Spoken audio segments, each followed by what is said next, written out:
అదే RTV app వార్తల్ని క్షణాల్లో చదివే అవకాశం ఉంటుంది. ఒక న్యూస్ పేపర్, ఒక టెలివిజన్ ఛానల్ మీ చేతుల్లో ఎప్పుడూ ఉంటాయి. సో ఇందులో భాగంగా 27th of this month prima facie నేను అంటే ఆ రోజు ఒక్కడనే వెళ్ళగలిగాను. ఆ రోజు కంప్లీట్ టీమ్ కానీ తీసుకోలేకపోయాం మనం. సో ఆర్డీఓ గారు వచ్చారు, నేను వెళ్ళి ఒకసారి ఆ షిప్ మీద ఏమేమి ఉన్నాయనేది ప్రైమా ఫేసి చూసుకొని వచ్చాం. చూసిన దాంట్లో మనకి ఆన్ స్పాట్ టెస్టింగ్ చేసినప్పుడు అక్కడ పీడిఎస్ రైస్ ఉన్నమాట వాస్తవం. సో దాట్ రకరకాల వర్షన్స్ నడుస్తున్నాయి మీడియాలో. సో అక్కడ ఉన్నది పీడిఎస్ రైస్ అయితే వాస్తవం 100% దాంట్లో.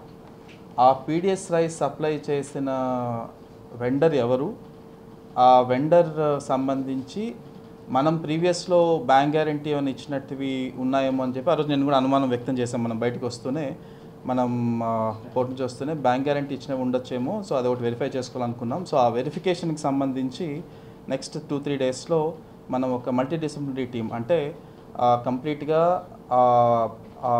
రైస్ ఏదైతే లోడ్ చేసిందో షిప్లోకి, ఆ షిప్లో ఉన్న రైస్ ఏ ఎక్స్పోర్టర్ దగ్గర నుంచి వెళ్ళింది, ఆ ఎక్స్పోర్టర్కి ఏ మిల్స్ సప్లై చేశాయి, ఆ మిల్స్కి సంబంధించిన బిల్స్, ఆ ఎక్స్పోర్టర్కి సంబంధించిన బిల్స్, ఆ ఎక్స్పోర్టర్ ఏ గోడౌన్లో పెట్టున్నారు, ఆ గోడౌన్ నుంచి షిప్ వరకు రావడానికి అవసరమైన ట్రాన్స్పోర్టేషన్ కానీ అవసరమైన ట్రక్ షీట్స్ అవన్నీ వెరిఫై చేసుకొని ఇది నిజంగానే పీడిఎస్ రైస్ మనం బ్యాంక్ గ్యారంటీ ద్వారా రిలీజ్ చేసిందా కాదా అని నిర్ధారించుకొని ఆ పీడిఎస్ రైస్ అండ్ ఇన్ఫ్యాక్ట్ ఒకవేళ బ్యాంక్ గ్యారంటీ ఒకవేళ ఇచ్చున్నా కూడా పీడిఎస్ రైస్ బయటకి ఎక్స్పోర్ట్కి పంపించగలమా లేదా. సో ఈ యాక్టివిటీస్ అన్నీ చేయడం కోసం అలాంగ్ విత్ కస్టమ్స్ డిపార్ట్మెంట్ ఒక 5 మెంబర్ టీమ్ని అంటే revenue, police, customs, then we're including civil supplies and port authorities.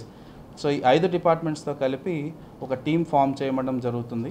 And ఈ టీం ఆ షిప్ మీదకి వెళ్ళి ఖచ్చితంగా ప్రతి లోడ్ని వెరిఫై చేసుకొని మనం ఏదైతే ఐడెంటిఫై చేసామో ఆ స్టాక్తో పాటు ఇంకా ఏదైనా దాని కింద కానీ తర్వాత షిప్ అంటే చాలా వరకు లోడింగ్ అయి ఉంటుంది. సో ఆ రోజు ఒక్కనే వెళ్ళగలిగాం కాబట్టి ఆ రోజు 100% మనం చెక్ చేసామని చెప్పలేకపోవచ్చు. సో కంప్లీట్గా షిప్ అంతా వెరిఫై చేసుకోవటం, దానికి సంబంధించి శాంపిల్స్ కానీ తర్వాత దానికి సంబంధించిన ఏదైనా డాక్యుమెంట్స్ కానీ సీజ్ చేసుకోవటం, ఆ డాక్యుమెంట్స్ శాంపిల్స్ తెచ్చుకొని ఆ తర్వాత నెక్స్ట్ ఏం స్టెప్స్ చేయాలి అండ్ కంప్లీట్గా ఇది ఎవరు సప్లై చేశారు, ఏం సప్లై చేశారు అనేది తేల్చుకున్న తర్వాత we will take the next course of action. Why I am trying to say this is ship మన పోర్ట్లోనే సీజ్ చేయడం జరిగింది, ఇప్పుడు మన దగ్గరే ఉంది. అండ్ ఆల్రెడీ డిప్యూటీ సీఎం గారు కూడా has strongly directed us also మన ఎలాంటి అన్ఫేర్ ప్రాక్టీస్ అక్కడ జరిగినా కూడా we have to take full control and ఎట్టి పరిస్థితుల్లో అలాంటి జరుగుతున్న ఇష్యూస్ని మనం strong hand along with police and other agencies we will stop it in Kakinada.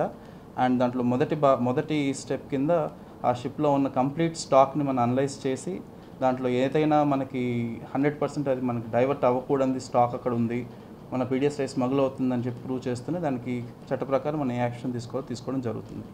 So ఇందులో భాగంగా ఇందాకే మనం ఆల్ పోలీస్ అండ్ సివిల్ సప్లైస్తో కూడా ఒక వర్క్షాప్ లాంటిది పెట్టుకుంటే వెళ్ళి ఎలా చెక్ చేయాలి, చెక్ చేసింది మనం ఎలా నిర్ధారించుకోవాలి, శాంపుల్ ఎలా తీయాలి, చేసిన దాన్ని శాంపుల్స్లో ఎలాంటి పర్సంటేజెస్ ఆఫ్ ఎఫ్ఆర్ కేసు తర్వాత ఎలా దాన్ని నిర్ధారించాలనేది both civil supplies department, police ఒక కంబైన్డ్ అవేర్నెస్ అంటే పోలీస్ కూడా అర్థం కావాలి మనం ఏం చేస్తున్నాము. సివిల్ సప్లైస్ డిపార్ట్మెంట్తో పాటు పోలీస్ ఆల్సో షుడ్ అండర్స్టాండ్ ఎలాంటివి ఈ డైవర్షన్స్ జరుగుతున్నప్పుడు ఎలా ఐడెంటిఫై చేయగలం దాని గురించి ఒక వర్క్షాప్ పెట్టుకోవడం జరిగింది ఇవాళ. సో మోర్ అండ్ మోర్ వచ్చే రోజుల్లో మనం దీని గురించి పర్టికులర్గా స్పెసిఫిక్గా ఒక ఇన్ఫర్మేషన్ వచ్చినప్పుడు దాని గురించి ఇమ్మీడియట్గా యాక్ట్ చేసేటట్లు టీమ్స్ ఫామ్ చేసుకోవటం, ఆ టీమ్స్ దీంట్లో ఖచ్చితంగా ట్రైన్ అయ్యి ఉండి రేపు మనం దానికి శాంపిల్స్ టెస్ట్ చేసినప్పుడు కూడా ఆ శాంపిల్స్ సంబంధించిన రిజల్ట్స్ బట్టి మనం పర్టికులర్ కేసెస్ ఫైల్ చేయడానికి ఆ ప్రాసెస్ అంతా ఎక్స్ప్లెయిన్ చేస్తూ ఇవాళ ఒక ట్రైనింగ్ సెషన్ లాంటిది జరపడం జరిగింది. From tomorrow onwards we're planning to start సర్చ్కి సంబంధించి ఆ షిప్ మీద అండ్ దానికి సంబంధించి ఇవాళ టీమ్స్ ఫామ్ చేసుకోవటం అండ్ రేపు మార్నింగ్ వాళ్ళని ఫీల్డ్ మీదకి పంపించడం జరుగుతుంది. I will inform again the time also. కొంత కస్టమ్స్ వైపు నుంచి టీమ్స్ ఫామ్ చేసే పనిలో ఉన్నాం. Once a team is formed, I'll intimate you by evening, maximum tomorrow morning, by the time we go to the port. So ఇది అందరి దృష్టిలో పెట్టడం అతి ముఖ్యం. సో అందుకని ఇవాళ అందరినీ పిలవడం జరిగింది. రెండోది మనకి కంప్లీట్గా ఆల్ చెక్ పోస్ట్స్ స్ట్రెంథన్ చేయాల్సిన అవసరం ఉంది. ఆల్రెడీ మన honourable deputy CM also has identified that మన ఇంకా చెక్ పోస్ట్ని స్ట్రెంథన్ చేయడం జరగాలి. సో దానికోసం అని చెప్పి అగైన్ చెక్ పోస్ట్ ఉన్న స్టాఫ్కి ఒక లెవెల్ ఆఫ్ ట్రైనింగ్, తర్వాత ఆల్ 3 షిఫ్ట్స్లో అంటే right from 24 hours షిఫ్ట్స్లో నడిపేటట్లు again we have started and we have ensured that every vehicle is checked and ఎక్కడైనా పీడిఎస్ రైస్ సంబంధించి అక్కడ ఇన్స్టెంట్ చెక్లో జరిగినవి ఇమ్మీడియట్గా సీజ్ చేయటం, ఆ సీజ్ చేసిన స్టాక్ సంబంధించిన గోడౌన్ దగ్గరికి వెళ్ళటం, గోడౌన్లో ఇంకా స్టాక్ ఉంటే గోడౌన్ స్టాక్ సీజ్ చేయడం, ఈ ప్రాసెస్ మళ్ళీ స్ట్రెంథన్ చేయటం జరిగింది. అండ్ దానికి సంబంధించి ఏదైనా మనకి మీడియా వారి ద్వారా కానీ ఇంకెవరి దగ్గర ఇన్ఫర్మేషన్ ఉన్నా కూడా యూ కెన్ ఆల్వేస్ ఇంటిమేట్ మీ మనందరి దగ్గర నా number. So 7993333244. I repeat 7993333244. Any information regarding any illegal transportation of PDS rice, diversion of PDS rice, especially Kakinada పోర్టుకు సంబంధించి ఏదైనా చెకింగ్స్లో ఇష్యూ ఉన్నా, లేదంటే ఏదైనా బార్జెస్లో లోడ్ అవుతున్నప్పుడు ఇన్ఫర్మేషన్ ఉన్నా, ఒకవేళ మనకి మీడియా వారి ద్వారా కానీ ఇంకెవరున్నా ఇమీడియట్గా you can please message me or you can call me any time so that I will be able to act immediately. We have those task force teams now. ఏదైనా ఎలాంటి ఇష్యూ ఉన్నా ఇమీడియట్గా అక్కడికి వెళ్ళి సీజ్ చేయడం కానీ చేయాల్సిన టెస్ట్ కానీ చేయడానికి we have a team ready now.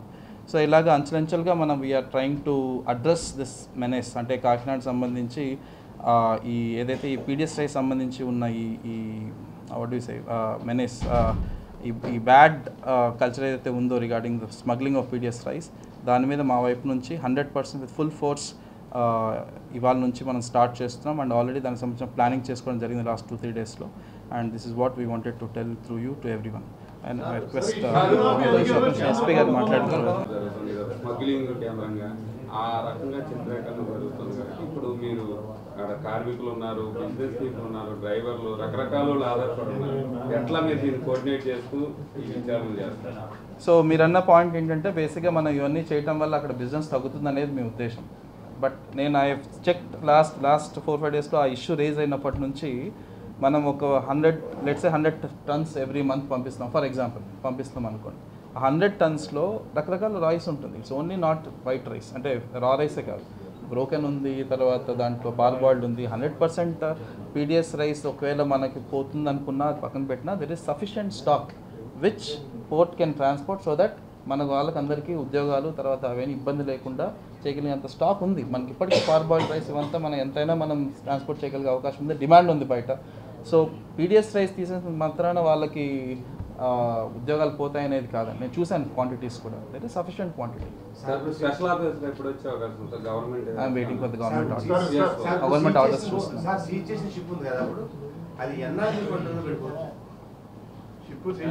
నేను అదే ఇందాక నేను మనం ఫస్ట్ నాకు ఆ టీం వెళ్తే, ఆ టీం వెళ్ళిన తర్వాత నాకు ఎగ్జాక్ట్గా నాకు తెలుస్తుంది ఎంత క్వాంటిటీ 100% అక్కడ ఈ పీడిఎస్ రైస్ ఉందో తెలుస్తుంది. దాన్ని బట్టి మనం ఆ షిప్ని మనం ఎన్ని రోజులు మనం సీజ్ చేసుకోతే మనం మొత్తం స్టాక్ మనం ఎన్నికి తీసుకోగలము అనేది నేను వర్కౌట్ చేసుకోవాలి. ఫస్ట్ స్టాక్ తెలియాలి కదా, తెలియకుండా మనం షిప్ని మనం సీజ్ చేసి మనం ఎన్ని రోజులు మన దగ్గర పెట్టగలమని నేను చెప్పలేను. I want to do that search tomorrow and then I will be able to come. నేను ప్లాన్ చేస్తాను. Good point. I clarify. So ఒక షిప్ని ఆపడానికి అధికారం కంప్లీట్గా పోర్ట్ ఆఫీసర్ దగ్గర ఉంటుంది. సో ఒక షిప్లో ఉన్న గూడ్స్ మనం ఆ స్టేట్ యొక్క లాస్ బట్టి దాన్ని మనం ట్రాన్స్పోర్ట్ చేయకూడదు అనుకుంటే దాన్ని ఆపగలిగే రైట్, దానికి ఆపగలిగే అధికారం 100% మన పోర్ట్ ఆఫీసర్ దగ్గర ఉంటుంది. సో నేను చూశాను వార్తల్లో కూడా మనకు అధికారం లేదన్నట్లు లాగా కొన్ని ఇష్యూస్లో మాత్రమే మనం హైకోర్టు అడ్మిరాలిటీ వైపు నుంచి కంప్లీట్గా షిప్ని సీజ్ చేసుకోవడం జరుగుతుంది. బట్ నేను షిప్లో ఉన్న గూడ్స్ అంటే షిప్లో ఉన్న స్టాక్ని దించడానికి కానీ షిప్లో ఉన్న స్టాక్ని సీజ్ చేయడానికి నేను హైకోర్టు వరకు వెళ్ళాల్సిన అవసరం లేదు. బట్ కంప్లీట్ షిప్ని మనం మన దగ్గర పెట్టేసుకోవాలి, సీజ్ చేయాలంటే హైకోర్టుకి వెళ్ళాల్సి రావచ్చు. రేపు మన టీం వెళ్ళిన తర్వాత దాన్ని వెరిఫై చేసుకున్న తర్వాత స్టాక్ ఎంత ఉంది, ఆ స్టాక్ని మనం సీజ్ చేసుకోగలం దాన్ని తెలిసిన తర్వాత షిప్ని ఆపాల్సి వస్తుందా లేకపోతే స్టాక్ మనం సీజ్ చేసుకోవాలనే డెసిషన్ రేపు తీసుకోవడం జరుగుతుంది.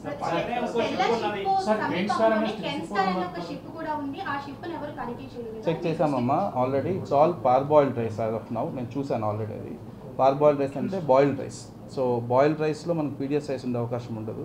So as of now that కెన్స్టార్ షిప్ సంబంధించి ఆల్రెడీ నిన్న నాకు ఇన్ఫర్మేషన్ వచ్చింది, నేను వెరిఫై కూడా చేసుకున్నాను.